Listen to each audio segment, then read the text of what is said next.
Okay, we'll start the Mohan sir vachara.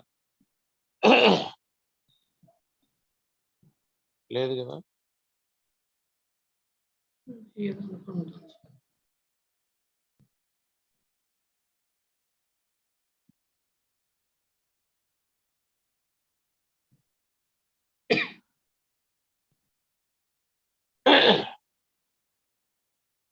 Okay, we'll start already at 7 and good morning all.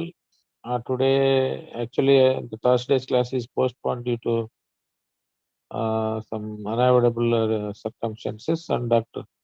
Srikanth is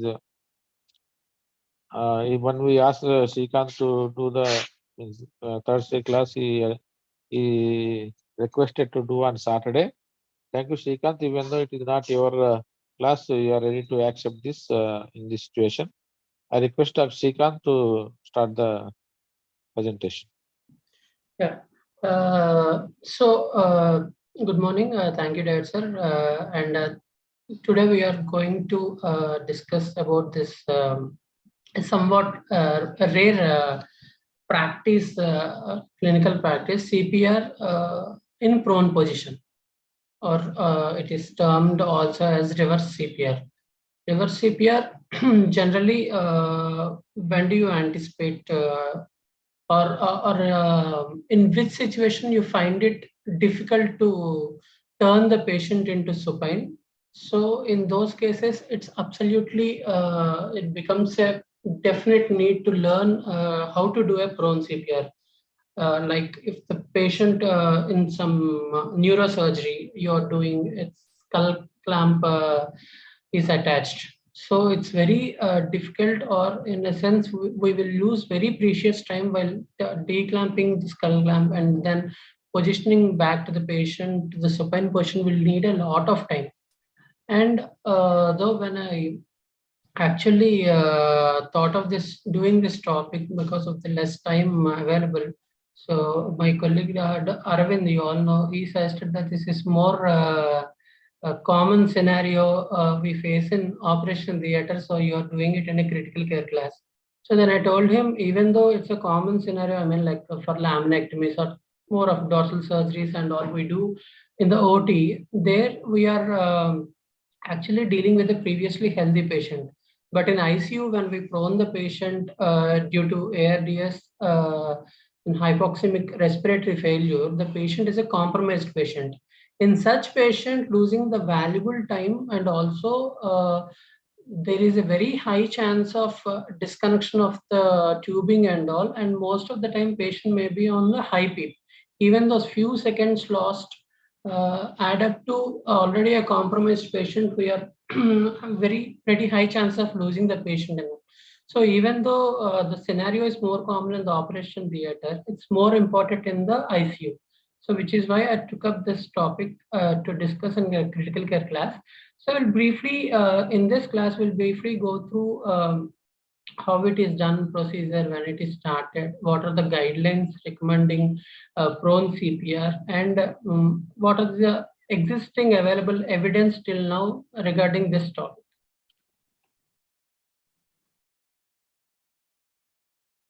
So this class is based on this review article published in February 2021 in Anesthesia and Analgesia. So they have collected multiple studies till April 2020 and included, they inferred from that and prepared the material. So coming to the background of prone cardiopulmonary resuscitation, it is first described by McNeil in 1989. So which almost dates back to 23 years before, or even more, 33 years before. So the first case of CPR in prone position claimed success in practice exactly 30 years back by Dr. Sun and colleagues in 1992. So while still, even after 30 years, even if it is not adopted as routine practice, this technique meets the prerequisite ideas of resuscitation, guaranteeing adequate ventilation and associated with thoracic compression, requiring only simple training. So coming to introduction, the prone position is usually used in the operating room, as we discussed, to facilitate surgical access and to optimize oxygenation in patients with severe hypoxic respiratory failure in the ICU. However, if the patient suffers cardiac arrest in this position, considerable effort is often required to turn the patient in the supine position and initiate CPR. Even when we do in the ICUs, we all know, while we are turning from prone to supine and supine to prone, it takes at least 5 to 6 people, including you, and up to 3 minutes, 2 to 3 minutes to reposition the patient into the supine position. Patient mechanically ventilated in prone position often have severe cardiorespiratory instability, which we are talking about a little while earlier. A rapid change of position might lead to greater hemodynamic instability and worsen hypoxemia, in addition to the mechanical disadvantage of disconnection of the lines and also losing time in turning him into supine. CPR in such patients may be better managed in the prone position. So what does the guidelines say? The American Heart Association guidelines 2000 published in 2010 prioritizes placing the patient in supine position to perform optimal CPR. So performing CPR in prone position, this is 2010, is only recommended when it is not possible to turn the patient supine. So they are talking about a fixed patient on in prone position with skull clamps and all. Also, patient is already having some external implant like in thoracic spine surgeries or where they cannot turn immediately patient supine. However, the recommended technique to perform prone CPR is not specified, and prone CPR is mentioned neither in the 2015 nor the 2019 updates. So 2020 update, which we are recently following, of basic and advanced CPR recommendations for the COVID-19 pandemic, recommends either returning the patient to supine position or initiating CPR in the prone position. So this prone CPR once again came limelight after so many years because of the COVID-19 pandemic, where we have seen a lot of patients in severe respiratory failure requiring high PEEPs, and there is always a threat of disconnection of lines and the aerosol generation, which lead to infection of healthcare professionals and also danger to the patient in turning the patient to supine. So how CPR should be performed, however, is not specified in these guidelines. So AHA interim guidance for CPR in patients with COVID-19 recommends to attempt to place in supine position for continued resuscitation of patients with suspected or confirmed COVID-19 who are in a prone position without an advanced airway. So these guidelines, whatever the 2020 update or AHA interim guidelines suggest that the crux of this is, if the patient is not having an advanced airway like an endotracheal tube or a supraglottic airway device, it is better to turn patient supine and do the CPR for optimal delivery of oxygenation. But if the patient is having an advanced airway, the prone CPR can be conducted to not to lose the time.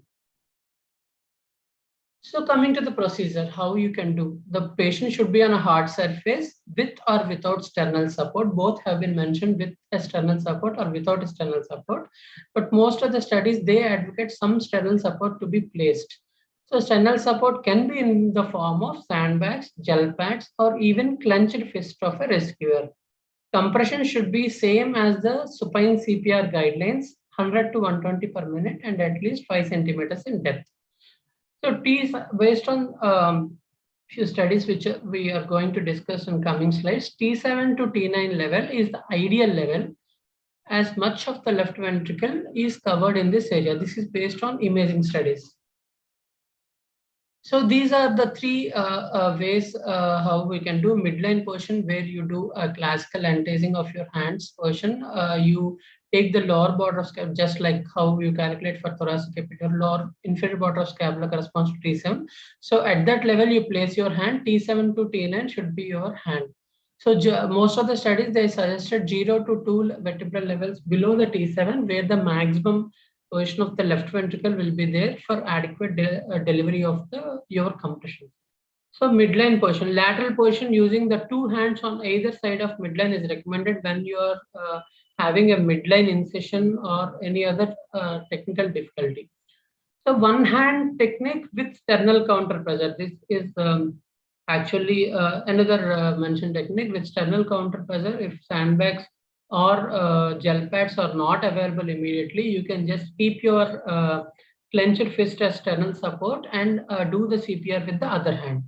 In the pediatric population, cardiac measures can be started in the prone position using fingers of one hand over the thoracic vertebral column at the same level, at the level of scapula. So even defibrillation can be done in prone CPR. So the pads can be placed antero-posterior, like in the left image, or it can be placed biaxial on the right upper side, what you are seeing, or posterolateral, one at the posterior between the scapula and another in the mid-axillary line posteriorly. So these three are the recommended defibrillator pad positions. So claimed advantages. How do we get benefit from prone CPR? So obviously time, because it's the reduction of the no flow time to the vital organs.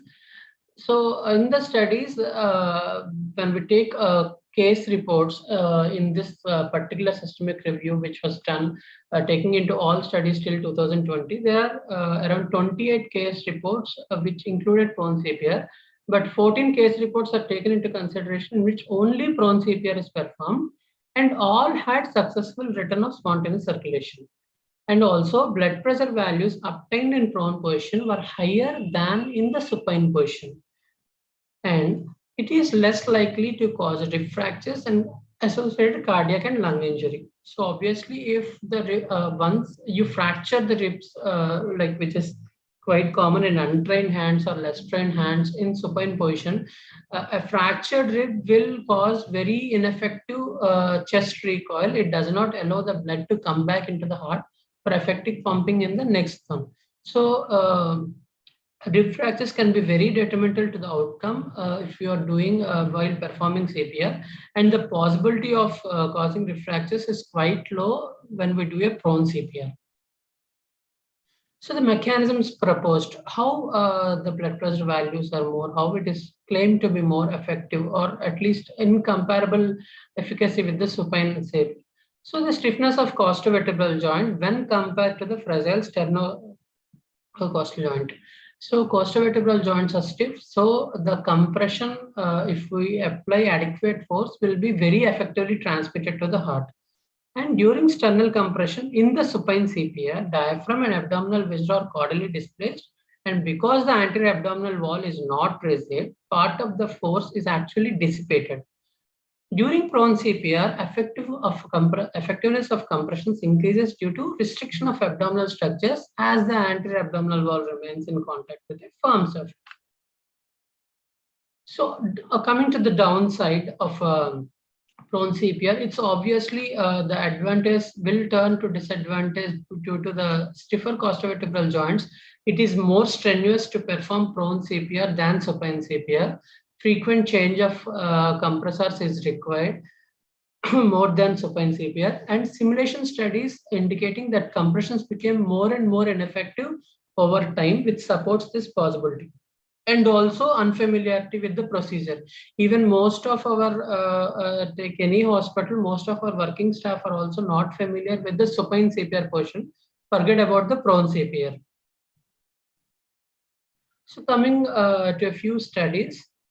So in a 2003 study, 6 patients were actually undergone a supine CPR for 30 minutes without ROSC, received an additional 15 minutes of supine CPR followed by 15 minutes of prone CPR.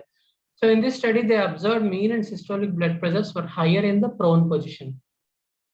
In a similar 2006 study, 11 patients who had expired in ICU underwent 1 minute of supine CPR followed by 1 minute of in the prone position. Unfortunately, the patient didn't survive, but the systolic BP generated was 79.4 plus or minus 20.3 in prone position versus 55 of systolic. Even the diastolic pressures were marginally higher in the prone position than the supine position. This study also found out that prone compressions alone in healthy volunteers generated a mean tidal volume of 399 plus 110 ml or approximately 6 ml per kg, the recommended tidal volume in the lung protective ventilation. So a 2000 simulation study evaluated the efficacy of chest compressions delivered by nurses to a mannequin in prone position during an accredited CPR course. Nurses delivered 100 compressions with a support placed under the sternum. The study found that 41% of nurses could deliver adequate CPR for all 100 compressions. 61% were able to deliver adequate CPR during some compressions, and 40% were partially effective. So in 2001, Brown et al. Published the first systematic review article about prone position CPR. The authors identified 22 intubated patients who received prone position CPR, 10 of whom received hospital discharge following treatment. So this is the imaging study we talked about in 2017. It happened. They reviewed CT thoracic image to locate the optimal hand position for compressions performed in the prone position, and concluded that T7 to T9 was the most effective location because it aligned with the place where cardiac suction is the widest. So even though literatures are there, what are the limitations to the existing literature till now? So although all patients described in the included case reports achieved ROSC, which we talked about in the 14 case reports we talked in the earlier slide, all patients had a witnessed cardiac arrest, a secured airway, which is very important in prone CPR to be effective, and monitoring in place, and a very rapid initiation of CPR. Publication bias is likely given the rarity of prone CPR. Every rare procedure or an intervention gets a publication bias that it's more effective, or at least on par effective with the existing technology or intervention. Larger RCTs and further research is needed to establish the beneficial effects of prone CPR over supine CPR. So to conclude, reverse CPR has been performed and described in several settings, but evidence is based on case reports and preliminary small-sized non-randomized studies. The procedure has been described in settings such as neurosurgery and prone position mechanical ventilation, and an increase in number of cardiac arrests in the prone position patients is expected in COVID-19 era.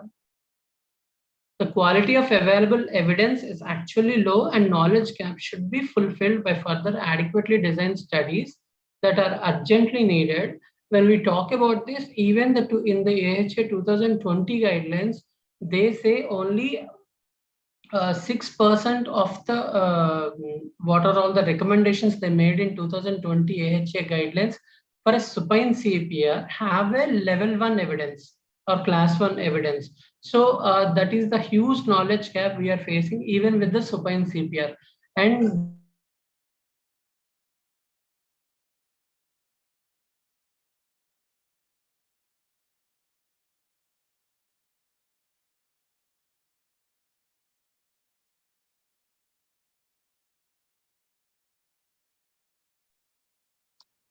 Srikant?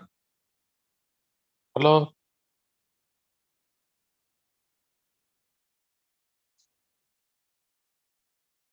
Hello? hello, sir, correct. Last slide కొంచెం last slide చెప్పు. Current points. Yes. So you are able to see the screen, sir? Hello? Go to the last slide. So screen is visible, sir? Yeah, visible. Okay. So the quality of available evidence is low, and knowledge gap should be fulfilled by further adequately designed studies that are urgently needed. But when we're talking about this, even the recent 2020 guidelines of AHA about supine CPR suggest that only 6% of the recommendations what they had made, they have the highest quality of evidence, which actually clearly states that the research work in even in supine CPR, there are a lot of knowledge gaps to be filled, and further research is needed. So prone CPR is still a rare phenomenon, and need more and more large RCTs to establish its efficacy. So familiarizing clinicians with CPR and defibrillation in prone position may improve CPR in prone position, which is very important. Training, even for supine CPR, a lot of our staff needs repeated training And for prone CPR also, based on these particular scenarios, now after reading this, I may feel even we have to get trained in doing prone CPR, because in some scenarios it's not always possible to turn patient immediately supine, and we may lose very precious time in doing that. Meanwhile, a case-by-case evaluation of patient and setting characteristics should guide the decision on how to start CPR in such cases. So thank you, and just briefly, as this is a very short class, I want to tell a few updates regarding AHA 2020 guidelines and adult and pediatric population.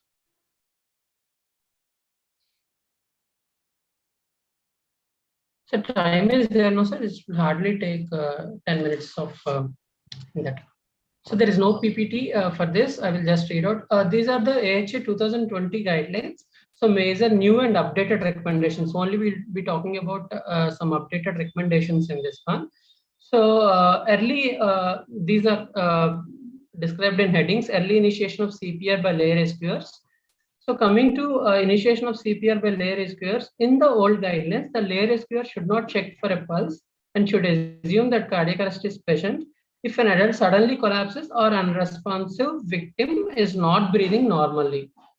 Also, the healthcare provider should not take more than 10 seconds to check for a pulse, and if the rescuer does not definitely feel a pulse within that time, the rescuer should start chest compressions. So we, in the 2020 updated, we recommend that laypersons initiate CPR for presumed cardiac arrest, because the risk of harm to the patient is low if the patient is not in cardiac arrest. They mean to say the lay rescuers have no qualification or the expertise to check exactly if the patient is in cardiac arrest or not. So if they see a patient unresponsive or sudden collapse in some public place, they should immediately start compressions, because the damage done due to unintended compressions are not that much when compared to not doing CPR if it is really a cardiac arrest. So early administration of epinephrine, the latest guidelines were unchanged or reaffirmed with respect to timing for cardiac arrest with a non-shockable rhythm. It is reasonable to administer epinephrine as soon as feasible. Also, they told about real-time audiovisual feedback, which is added in 2020. It may be reasonable to use audiovisual feedback devices during CPR for real-time optimization of CPR performance. Earlier, actually, they mentioned a questionable value because of lack of study, but in 2020 guidelines, they have affirmed to use real-time audiovisual feedback, how you are performing the CPR or quality of CPR. So physiological monitoring, it may be reasonable to use physiological parameters such as arterial blood pressure or ETCO2 when feasible to monitor and optimize. So targeting should be at least an ETCO2 value of at least 10 mmHg should be there, and ideally 20 mmHg or more, but at least you should achieve an ETCO2 of 10 mmHg. So there is another update about double sequential defibrillation. So what does it actually mean? Double sequential defibrillation is the practice of applying near simultaneous shocks using two separate defibrillators. So although some case reports have shown good outcomes, a 2020 ILCR systematic review found no evidence to support the double sequential defibrillation. So the guideline is the usefulness of double sequential defibrillation for refractory shockable rhythm has not been established. So coming to the pediatric, there is a major update, like they increased the quantity of the breaths used in pediatric population. So most of the remaining things are same or with minor changes. Just this point I want to stress. In earlier, it used to be in the pediatric population, it used to be in the old guidelines.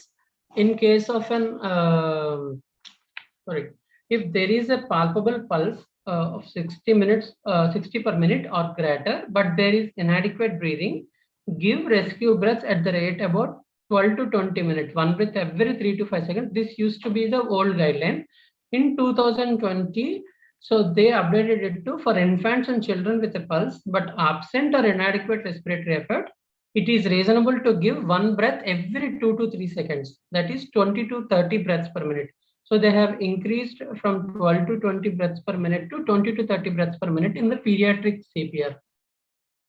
So remaining all, there is a lot of things to actually discuss. I will share the AHA guidelines on this, but I wanted to share this few updates and all. Thank you. And in the next class, when the term comes again, I mean like in December ending, maybe we'll get the class again. So in that class, I will be telling about the physiology of cardiopulmonary resuscitation, which is another beautiful article I have followed. So that will take some time, need another separate class. So we'll be discussing physiology of CPR in our next class. Thank you. Thank you. Thank you, Sridhar, for being for very important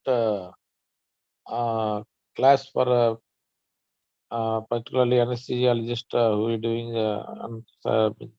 in OT when patient undergoing surgery in prone position, neurosurgery patients or other patients who are unable to turn the patient to supine.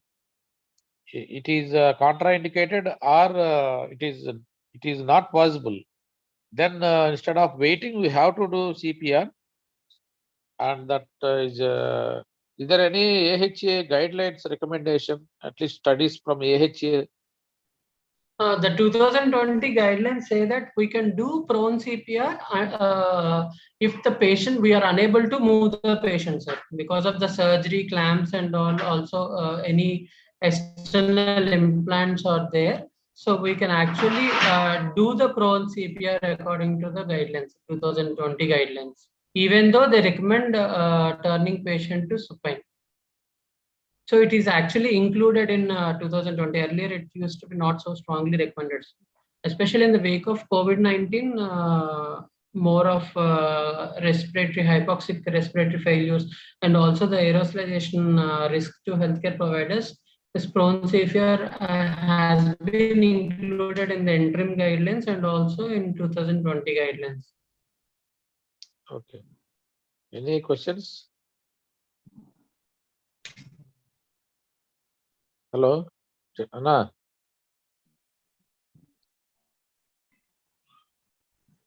Hello. Yeah. This yeah, good lecture. So now, how do they have any quality instances like high quality CPR in prone like that? Yeah. No, Srikanth. Sir, they like the same, sir. Asked to use audio-visual feedbacks and also ETCO2 and arterial. So they say that are the those are the that reflect the cardiac output. But on a compression, how much depth? What was the force to be used? Same guidelines, sir. Same guidelines as supine, sir. Same as supine. Same guidelines, but what they say is in prone CPR we need more force because of the stiffness of the costovertebral joint. That is the advantage, and that is the flip side too. Advantage because the compression is effectively delivered to the heart, but disadvantage being the compressor or the person who is providing the CPR will get tired out soon. So maybe in supine CPR they ask to change every 2 minutes. Maybe we should do a bit earlier in prone CPR because they get tired out early. So in that 2000 simulation study, which was carried out by nurses in 2000 also, they mentioned this point. So the effectiveness of the compressions become less and less effective as the time progresses. What's surprising to me in your studies, they have done 1 minute or 2 minutes of CPR in the supine. Again, they have put a patient in the prone and checked it. How is it possible? Maybe they assigned randomly, sir. But For the study. when the patient is on a CPR, how can they change like this and see whether the patient can recover or not, or mean arterial pressure will improve or not? So of course they can check in this way. Like a patient who is in a prone ventilation, they do CPR for to avoid delay for the first 2 or 3 minutes. again they can put the patient on a supine and then again they can do, because supine is established, prone is not established. But from supine to prone, how they converted, that's really surprising. Even I got this terms. But the studies are there, sir. They mentioned clearly that methodology and all. So they have mentioned that they have done prone CPR because it improves the quality like that. We think already patient had cardiac arrest. So nobody will ask whether you did a prone compressions or supine compressions, because witness is not there. So they might be, they might have taken daring step like this to. Sir, See you the- need any intervention, you need to take a consent from the patient family CPR. member, sir. CPR is not required consent for doing CPR. I think so. It is Sir, not a study actually. Maybe they did like this, sir, but they will not. They will if not they have mention not, in any way they did a prone CPR or supine Sir, CPR. CPR is if- CPR. They otherwise it is difficult, no? How sir, they if will they do? don't, Observational study laga అలాగే ఏం చేస్తారు? if they don't have a any observational కాదు కదా, ఇది interventional study. Interventional study చేస్తున్నప్పుడు all the patients admitting to hospital లేకపోతే all the patients admitting to ICU, they should take a consent. బాబు ఇది మేము అరెస్ట్ అయితే మేము ఇలా చేస్తామని చెప్పేసి. అవునా సార్? అంటే సిపిఆర్ స్టడీస్ కి హౌ దే విల్ టేక్ అంటే ముందే తీసుకోవాలి. పేషెంట్ ముందే తీసుకోవాలి, అమ్మా అరెస్ట్ అవుతే ఇలా చేస్తామని they have to take it ముందే. ఇప్పుడు పేషెంట్ మా డయాబెటాలజిస్ట్ అడుగుతున్నారు ఇక్కడ, అందరి పేషెంట్స్ కి ప్యాచ్ పెట్టేస్తాను, అదేదో ఉంది కదా క్యాపిలర్ ఇంటర్స్టిషియల్ ప్యాచ్ పెట్టేసి మనం షుగర్ చూద్దామండి అది అంటే, పర్ఫ్యూషన్ మన పూర్ ఉన్న వాటికి ప్రాబ్లం అవుతుంది కదా అంటే, ఇది అది రెండింటికి కోరిలేట్ చేసుకుందాము స్టడీ లాగా చేద్దాం అంటే, అది కన్సెంట్ కావాలి కదా, ఎథిక్స్ కమిటీ అప్రూవ్ చేయాలి, హాస్పిటల్. అది వేరన్నా, అది okay, you can have a time and you can take a decision. But in ఇది సిపిఆర్ ముందు అడ్మిట్ అయ్యేటప్పుడే తీసుకోవాలి. at the time of admission we have to take the consent for prone CPR. If a patient develops a cardiac arrest, we will go for prone. Hello. Prone, yes. Hello. Madam, good morning, madam. Morning. మీరు అనేది ఏ type of cases కి ఈ consent? అన్ని cases madam, ఇంకా usually especially in the patient with ఇది శ్రీకాంత్ గారు ఏ patient తీసుకున్నారు మీరు? ఓన్లీ ఇంట్రాపరేటివ్ లేకపోతే ఐసీ పేషెంట్స్ కూడా? సార్ ఐసీయూ కూడా sir, it's mixed study sir. అంటే కంప్లీట్ 2020 వరకు కంప్లీట్ గా వచ్చిన అన్ని స్టడీస్ ని తీసుకొని patient admitting to Hello. you need to take it. Hello చెప్పండి మేడం. శ్రీనివాస్, డేవిడ్, శ్రీకాంత్, అంటే ఐసీయూ కేసెస్ కంటే we know whether they want to go aggressively or they don't want to be resuscitated ముందే తెలుస్తుంది మనకి. So we know whether we have to do or not. But the theater cases ఏంటంటే once they consented for surgery or anything, if they arrest intraoperatively, you don't need a separate consent. Anyway, you explain this can happen, but CPR ki separate consent undadu endukante avasaram ledu. When they want to go for surgery, when they consented for it, it's an implicit consent for anything to save their life. Vallu ochinde treatment ki. So there's no need of CPR there. But initial ga counseling lo, when you explain them this can happen, if they say okay, if it is like this, anta serious problem vaste, we don't want to continue, we don't want them to be on ventilator, we don't want them interventions and post operative ICU alanti munde chepte we have to note down. Otherwise it's an implicit consent to go ahead for CPR or any intervention.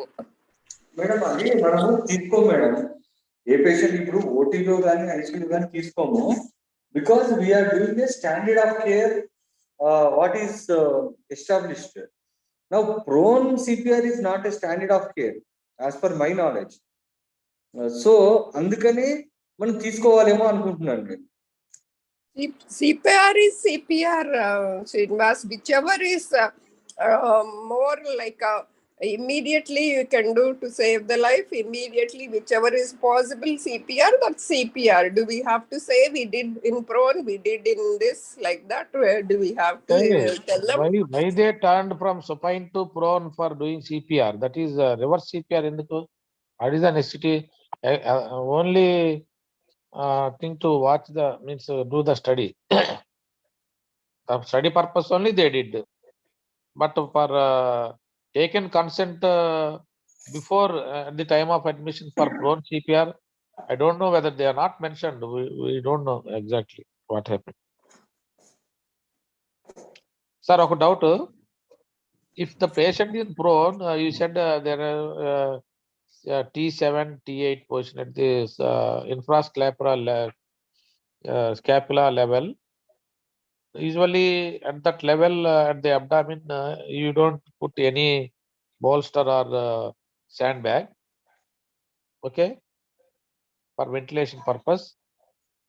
And once you do the CPR at that level, will it transmit to the chest for effective CPR?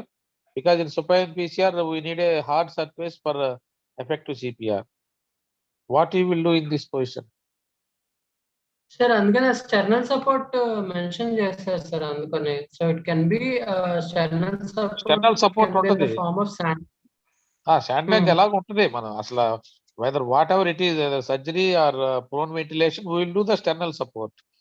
But we are doing a little bit low, no, thoracic level, T7, T8. T7 to T9, T7 to T9, sir. T10 వరకు. Okay, దాని కింద abdomen there is no support కదా. So once you do CPR, the transmission of your forces will be either towards chest or towards the abdomen. There may not be effective CPR like supine. Will you put another sandbag in beneath the abdomen? Abdomen unless it's like అంటే ఈ surgical లో బాల్స్టర్స్ అవి పెడతాం కదా sir, అప్పుడు abdomen ఫ్రీగా ఉంటుంది. మామూలుగా అంటే ఐసీయూ లో ఇట్ విల్ బి లైక్ ఐసీయూలో కూడా పెట్టం కదా, ఫ్రీగా ఉండాలి. అంటే అంత కంప్లీట్ గా ఫ్రీగా ఉంది. ఏంటన్నా ఐసీయూలో మనం బోర్స్టర్స్ ఇవేం పెట్టట్లేదు కదా, మామూలుగా ప్రోన్ చేసేస్తున్నాం. పెట్టట్లేదా? నో నో ఏదో పిల్లో అన్న పెడతాం కదన్నా, అది చిన్న చెస్ట్ కింద తీసుకురావడానికి అంతే. బట్ ఆ జెనిటైలా ఇది అంతా కంప్రెస్ కాకుండా యాక్చువల్లీ ప్రోన్ సిపిఆర్ లో చెప్పేది ఆ పాయింట్ సార్, అబ్డామినల్ సర్ఫేస్ కొంచెం అంటే like anti abdominal contact with hard surface కాబట్టి dissipation of effort which we see in supine CPR is not seen in prone CPR, and that leads to actually effective compressions in prone CPR. That's what they say based on studies. Definitely a controversial point, but what they mentioned in all the studies and also in the review article is this has to be reserved to very specialized circumstances, like in a COVID-19 patient, or like we can take in a more common scenario of a severe ARDS patient where we have high PEEP and the probability of disconnection of circuits will be there. And obviously the time, sir, and also some surgical conditions like when the skull clamp is applied or some spine surgery is going on. So in those cases, instead of wasting time, if we are adequately trained in doing performing prone CPR also, it can be safely performed is what their point is. But obviously it needs more training, so definitely. Okay. Yeah. Shall we close? Anna, madam? Yes, yes. Thank you, Srikanth. Yeah. But everybody should know even prone CPR how to do, and what is the high quality CPR like same like supine, and what you will monitor during prone position. Definitely it helps in case of that condition when it is mandatory to do prone CPR. Everybody should know by the intensivist or anesthesiologist. Thank you, Srikanth, for a nice class. Thank you all for your participation. Thank you. Thank you, sir. Thank you, Ram. Thank you, Thank you. Srinivas. Thank you, Srikanth.